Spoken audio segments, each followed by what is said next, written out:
학교 수업도 머릿속에 들리고 제가 스스로 공부하는 그 기분이 드는 거예요. 아, 이게 내가 소화하고 있다. 내가 그 공부가 되고 있다라는 그 확신이 점점 들기 시작하면서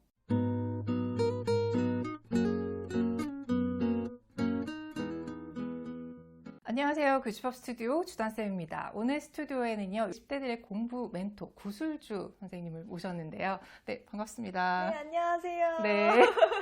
106등에서 네. 1등까지 전교 등수죠. 네. 수직 상승했던 그런 원래 잘하던 친구가 아니었다라고 맞아요. 얘기하는 네. 이 친구가 어떻게 전교 1등까지 올라서게 됐는지에 대한 얘기를 우리 학부모님도 궁금하신 그런 학습법과 관련된 얘기를 오늘 자세하게 한번 나눠보도록 하겠습니다. 네. 제가 단도직입적으로 조금 질문을 드려볼게요. 네. 요즘 학부모님들은 아무래도 30, 40대이실 텐데 아이들하고 세대가 좀 다르다 보니까 공부법 이런 것들이 조금은 다를 수 있을 것 같아요. 네네. 요즘 아이들이 정말로 하는 진짜 효과적인 전교 네. 1등이 하는 그런 공부법 뭔가요? 사실 부모님들도 많이 알고 계시는 네. 교과서로 공부했어요라는 그 말이 있잖아요. 맞아요. 근데 저도 어렸을 때 그 말을 많이 들었는데 교과서로 어떻게 공부를 하는지는 아무도 알려주지 않았었거든요. 그렇죠. 네. 근데 이제 제가 이번에 낸 책, 이 공부의 숲이라는 책에 교과서를 어떻게 활용해서 내신을 준비하는지 제가 그걸로 이제 고등학생 때는 네. 내신 1.2등급으로 졸업을 했거든요. 그리고 이제 중학교 때는 그런 어떻게 보면 저만의 공부법을 발견해가는 시행착오들을 겪어서 이제 106등에서 1등까지 네, 올라가게 되었습니다. 특히나 제가 자기소개를 읽다 보니까 중학교 때까지는 그냥 평범하게 네. 학원도 다니고 했다가 네. 이거 도저히 아닌 것 같아 라는 생각으로 과감하게 학원을 좀 관두고, 사실 우리 아이들 중에도 네. 학원 관두겠다고 하는 아이들이 있긴 한데 학부모님 되게 불안하시거든요. 진짜 제가 딱 그랬어요. 제가 사연이 있었는데 제가 1살 어린 여동생이 있어요. 네. 근데 동생이랑 같이 레벨 테스트를 이제 영어 학원에 보러 간 거예요. 그 당시 가장 큰 대형 영어 학원이었고 모든 그 지역 학생이 학교가 끝나면은 그 학원을 많이 가는 그런 유명한 학원이었어요. 네. 레벨 테스트를 봤는데 동생이랑 같은 레벨이 나온 거예요. 좀 자존심 상했겠다. 네, 저는 언니인데 그래서 학원 상담 선생님이 저랑 엄마만 따로 불러서 이제 주희 학생이 레벨이 동생이랑 같이 나왔다. 근데 언니로서 좀 자존심 상할 수도 있으니까 레벨을 하나 업그레이드해서 해주겠다. 대신에 공부를 열심히 해라. 이렇게 이제 시작이 된 거예요. 근데 상상이 되시겠지만 제가 이제 레벨이 높은 데를 갔으니 수업을 일단 못 알아들었고 맨날 나머지 공부를 하는데도 이게 따라가기가 벅찬 거예요. 그래서 제가 기억으로는 학교 끝나고 한 4시 정도까지 학원에 갔는데 밤 9시에서 10시? 10시까지니까 보통. 네네네. 학원에서 뭔가를 했는데도 공부가 안 되는 느낌인 거예요. 성적도 당연히 안 나왔고. 근데 대부분의 학부모님들은 그래도 잘하는 반에 가면 좀 잘 따라가게 되지 않을까? 이런 기대를 하시잖아요. 그죠. 저희 어머니도 똑같이 생각을 하셨고 너가 원래는 하위권이어야 되는데 학원을 다녀서 네가 지금 중위권이라도 하는 거야 라는 말씀을 해주셨어요. 근데 저한테는 그게 너무 내가 이렇게 노력했는데 중위권밖에 안 되면 내 진로가 공부가 아닐 수도 있지 않을까? 이런 생각이 들면서 엄마 내가 학원 다 그만두고 인터넷 강의로 공부할 테니까 좀 날 좀 한번 믿어봐줘. 그 중학교 2학년 때? 이제 그렇게 된 굉장히 거예요. 중요할 때였거든요, 사실. 네, 맞아요. 제가 이런 결정 늦어야 중학교 1학년? 네, 이렇게 맞아요. 돼야 되는데 중학교 2학년 그때 결정할 때도 막 학원 선생님들도 그렇게 하면은 너무 위험하다. 또 엄마도 많이 걱정하셨고.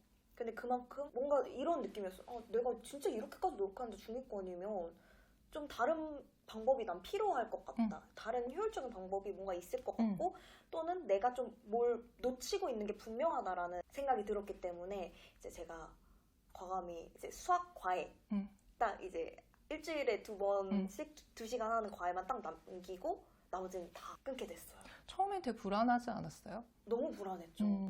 근데 그 불안함이 얼마 안 가면서 제가 학교에서 돌아오면 스스로 어떤 인강 듣고 그리고 학교 수업에서 이해가 안 되는 거는 이렇게 보충하고 이걸 제가 혼자 하다 보니까 학교 수업 수업이 들리기 시작하는 거예요. 그 전까지는 그런 걸 안 했었나요? 전까지는 학원을 가느라 시간도 없고. 그죠. 학원에서 그냥 해주겠지 이렇게 해주겠지. 하는데 사실은 학원에서 안 되고 있었던 그죠, 거고 그죠. 학교 수업도 못 따라가는 그런 아이였던 거죠.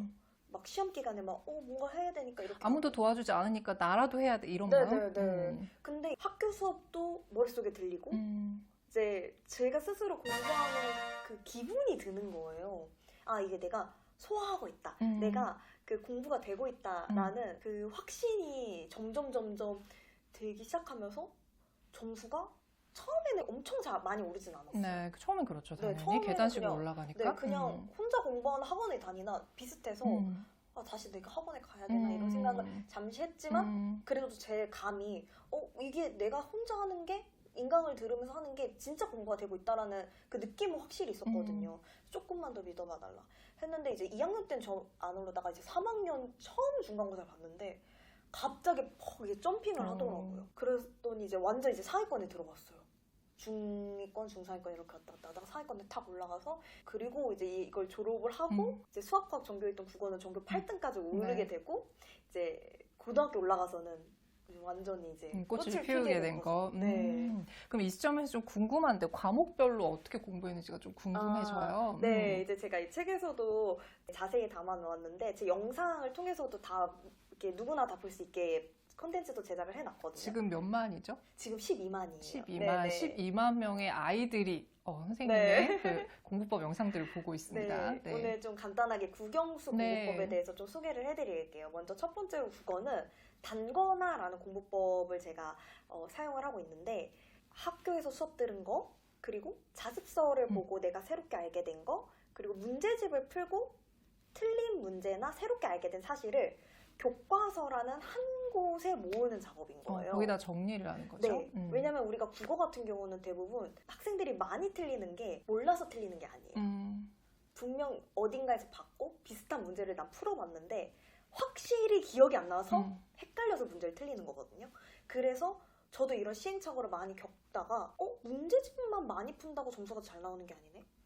그러면은 문제집을 한두 번을 풀어도 제대로 어떻게 풀어야 되지? 이 고민을 하다가 교과서의 한 곳으로 싹 다 모아서 이걸 정리한 다음에 이걸 마지막에 시험 마저 일주일차 때 얘를 외우는 거예요. 모아놓은 거를. 교과서에 정리를 잘 해놓았으니까 이제 시험 문제 풀 때 이거 내가 교과서 제목 위에다 필기해놓은 거다. 이것까지 세세하게 기억이 나요. 계속 레이어를 교과서에 뭐 필기도 수업도 교과서에서 필기하고 그 다음에 뭐 문제집 풀고 틀린 것도 여기다가 문제집에다 오답노트 하는 게 아니라 교과서에다가 착착착 올라가니까 지문을 최소 10번을 보게 돼요. 그러니까 페이지까지 기억이 나는 그런 엄청난 효과가 있는 공부법입니다. 네, 그러면 되게 두꺼워지고 너덜너덜해질 수도 있겠네요. 제 교과서는 솔직히 만약에 남이 제 교과서를 후룩 펼치면 이렇게 더럽게 필기한다고? 이런 느낌이 들 정도로 이제 꼼꼼하게 막 이렇게 필기가 되고 나만 알아볼 수 있게. 네, 저만 알아볼 수 있는 거예요. 저는 이거를 계속 제가 쌓아 올린 거잖아요. 그러니까 한눈에 저만의 시야로 보이게 되는 거죠. 네. 그러니까 우리 학부모님들이 처음에 이제 우리 아이들 노트 필기나 책에다가 이제 뭔가를 적는다고 하면은 지저분하게 적거나 예쁘게 안 적는 거에 대해서 조금 지적하실 수도 있는데 네네. 그런 부분은 사실 그렇게 중요한 게 아닌 네네. 거잖아요. 근데 여기서 중요한 게 아이들한테 이건 알려줘야 돼요. 저는 제가 구분할 수 있게끔 펜으로 구분했어요. 펜의 색깔. 뭐 학교 선생님 필기는 무조건 검정색으로만. 그리고 뭐 자습서 필기는 파란색으로. 그리고 내가 혼자 문제집 풀다가 틀린 개념을 교과서에 옮겨 적었을 때는 빨간색으로. 그리고 뭐 학교 선생님이 이제 마지막 시험 때 중요한 거 찝어주시잖아요. 또는 이렇게 중요하다 얘기해주시는 거는 무조건 형광펜. 이제 저만의 기호가 있었던 거예요. 그렇게 하면은 필기가 아무리 많아도 나만의 기준이 있으니까 이게 한눈에 보이게 되는 거죠. 네, 수학은 어떻게 공부했을까요? 수학은 저는 고난이도 문제집 대신 학교 선생님이 수업하는 그 교재를 마칠 때까지 풀어라 해서 3콤보 공부법을 좀 강조하거든요. 그러니까 3콤보 공부법이 교과서에는 절대 풀이 과정을 쓰지 않아요. 그리고 연습장에다 풀고 교과서에는 맞았는지 또는 틀렸는지만 체크를 하고 이제 이거를 연달아 동글동글동글 즉 3번을 마칠 때까지. 학교 선생님은 결국에 시험 문제를 출제할 때 학교 선생님이 수업한 그 교재를 기반으로 그쵸. 무조건 출제를 할 수밖에 없어요. 근데 학생들이 숫자만 변형하는 거는 충분히 알아맞힐 수 있거든요. 근데 학교 선생님들은 절대 숫자만 변형해서 내지 않고 중단원 1번 문제와 대단원 3번 문제를 합쳐서 문제를 출제하시잖아요. 그러니까 이 교과서를 여러 번 푼 아이들은 이런 비슷한 유형, 꼴이 나오면 이렇게 풀이 과정을 대입해야지 이게 훈련이 되어 있는데 그냥 무작정 문제집만 많이 무조건 어려운 문제. 네, 특히 고난도 문제집 막 그렇게만 풀면은 어떤 유형의 문제가 나왔을 때 어떻게 접근해야 되는지를 모르는 거예요. 그런 훈련이 안 되어 있으면. 그래서 고난도 문제집이 아니라 학교 선생님이 수업하는 그 교재의 유형을 그 비슷한 꼴을 보자마자 어떻게 내가 풀어야 될지 바로 띡 나올 수 있게 그렇게 이제 훈련을 하는 공부법을 제가 소개를 하고 있어요. 네. 그리고 영어는 어떻게 공부했을까요? 이제 영어 같은 경우는 우리는 한국인이잖아요. 네. 근데 중학교 때 제일 실수하는 게 저도 그랬었고 통함기를 그냥 해버려요. 맞아요. 근데 네. 저는 이제 수학 선생님이라서 영어는 네네. 이제 저도 들은 풍어리지만 네.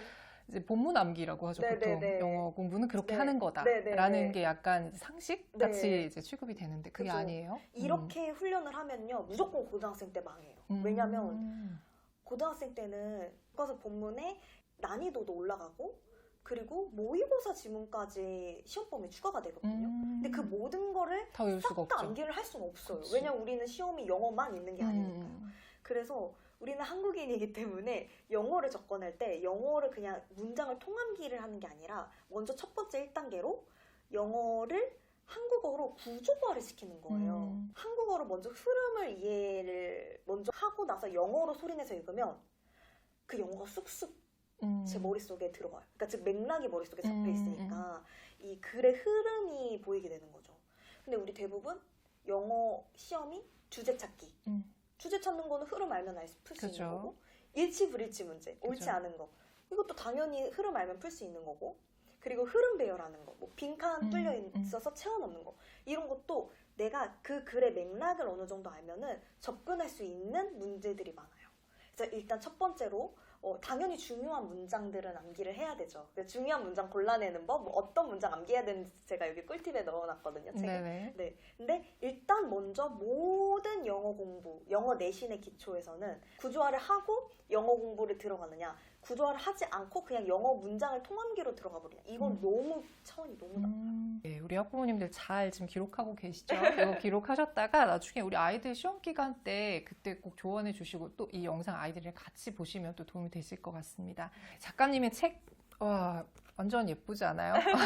네, 처음 받아보고서 너무 예쁘다라고 생각했는데 공부의 숲, 이게 동물의 숲 약간 맞아요, 그 맞아요. 컨셉인 거죠. 네네. 아이들이 아무래도 이제 게임 좋아하는 아이들은 재밌게 빠져서 했던 게임 컨셉으로 이제 맞아요. 만들어진 것 같은데 네. 근데 또 겉모습도 그렇긴 한데 구성 자체가 나만의 책을 만들어가는 과정이라고 네, 이렇게 써있더라고요. 네. 이렇게 책을 기획하게 된 어떤 네. 계기가 있을까요? 네, 이게 저는 공부법 책을 내자는 제안이 거의 3년 전에 왔어요. 근데 제 마음속에 일방적인 공부법 책을 만들고 싶지가 않은 거예요. 왜냐면 사람마다 적용해서 결국엔 각자 자기만의 공부법이 만들어지는 그쵸. 건데 제 공부법만 이걸로만 해 이렇게만이 오라 라는 책을 별로 만들고 싶지 않았어요. 그래서 나는 이렇게 공부를 했는데 나는 이렇게 교과서 중심적으로 국어는 단거나 뭐 영어는 구조와 수학은 3콤보로 공부를 했어.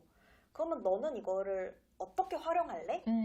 를 이제 퀘스천을 아이들에게 던지는 거죠. 그래서 각자가 자기 주도를 하면서 나만의 그 공부법, 나만의 공부의 숲을 만들어 갈 수 있게끔 여기 중간중간에 학생들이 이렇게 적는 란을 만들어 놨어요. 네. 그래서 나는 공부가 안 될 때 이런 식으로 방법을 썼는데 너는 공부가 안 될 때 어떻게 할 거야? 그래서 적고 계획표도 나는 이렇게 짰는데 너는 어떻게 짤 거야? 그래서 아이들이 직접 적어보면서 이 마지막 책을 끝까지 읽고 이걸 다 채워가면 이게 1년 동안 나만의 이 공부 습관을 기록한 기록물 겸 책이 되는 거죠. 네. 네, 지금 아까 전에 제가 살짝 물어봤더니 여학생들이 이제 채널에 많다라고 네, 얘기를 했잖아요. 맞아요. 그래서 이제 여자친구들이 아무래도 이제 약간 롤모델 같은 언니로 이제 영상 따라가면서 성적도 많이 올랐다는 얘기들 댓글로 남기지 않아요? 아, 진짜 많아요. 네, 이게 결국에는 공부라는 거는 내가 중심적으로, 즉 자기주도 학습이 되기 시작하면은 성적이 오르는 건 시간 문제거든요. 그러니까 이제 어떻게 보면 제가 동기부여의 역할로서 너희들도 할 수 있어. 나도 이렇게 못했었는데 내가 이렇게 올렸거든? 너희들도 충분히 할 수 있어. 오늘도 오늘 하루 힘들어도 우리 한 3시간만 좀 더 공부해볼까? 뭐 이런 식의 이제 컨텐츠를 만들면서 아이들이랑 같이 이제 함께 하고 있죠. 네, 그래서 우리 학부모님들이 지금은 이제 이 책을 통해서 이제 작가님을 아셨지만 우리 아이들하고 이 영상도 같이 보시고 또 작가님 영상 찾아서 아이들이랑 같이 보시면은 학습하는 데 있어서 크게 도움을 받을 수 있을 것 같다는 생각이 드네요. 네.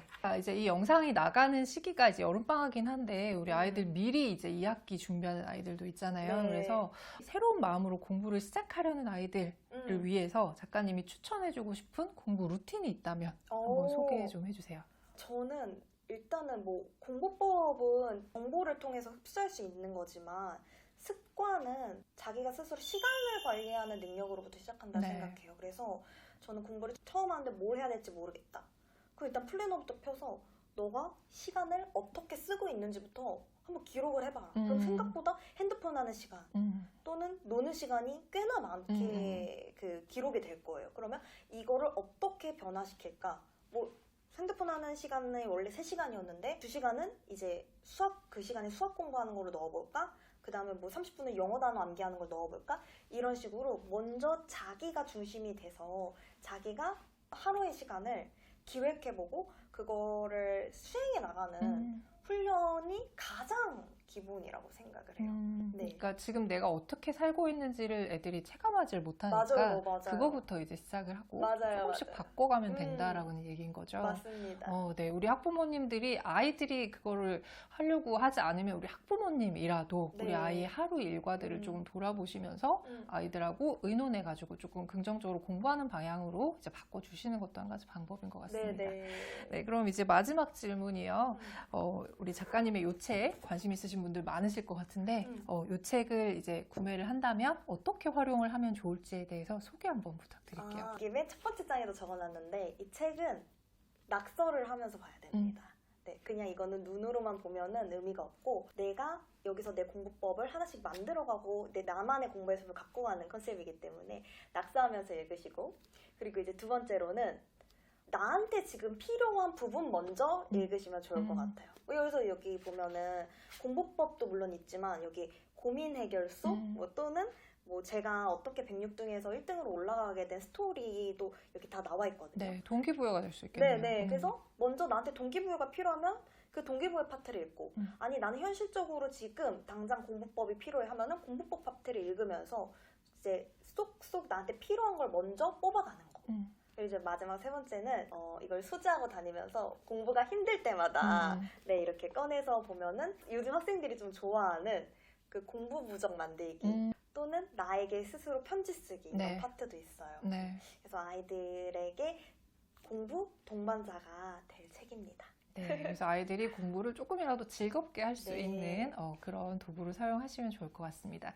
저희가 책 나눔 이벤트 진행하거든요. 그래서 관심 있으신 분들은 오늘 영상에 대한 소감이나 책에 대한 기대 소감 댓글로 남겨주시면 10분께 선물 보내드리도록 할게요.